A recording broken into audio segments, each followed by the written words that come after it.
చలికాలంలో ఒక పిట్ట దక్షిణం వైపు పయనిస్తా ఉంది.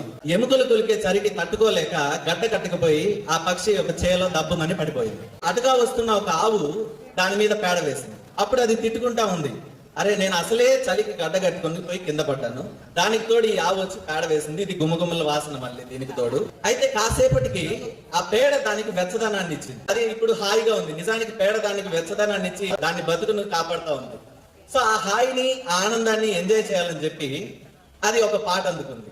ఆ పేడలోంచి అలా తల పైకెత్తి అలా విదిలించుకొని, అదేంటి సాంగ్ ఉంది కదా, కొమ్మ ఉయ్యాల కోన జంపాల అమ్మ ఒళ్ళో నేను రోజుగాల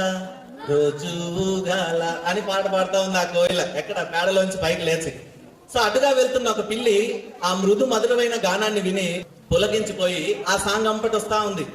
సో ఆ పాట అంపటి వచ్చి ఆ పిల్లి అలా నిలబడింది. వెంటనే పిల్లిని చూసి ఆ పాట ఆపేసింది. పాట ఆపేగానే అయ్యో పాపం పిట్ట పెడలో ఉందే అని చెప్పి ఆ పిట్టను అలా బయటికి లాగి అటుకు పారే నీళ్ళలో అలా ఇలా అనుకొని స్వాహా చేసేసింది.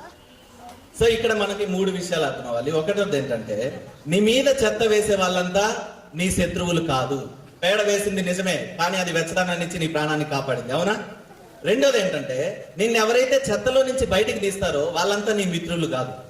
సో పేడలో నుంచి తీసింది ఓకే, కానీ తర్వాత ఏం చేసింది? స్వాహా చేసింది, అవునా? రైట్.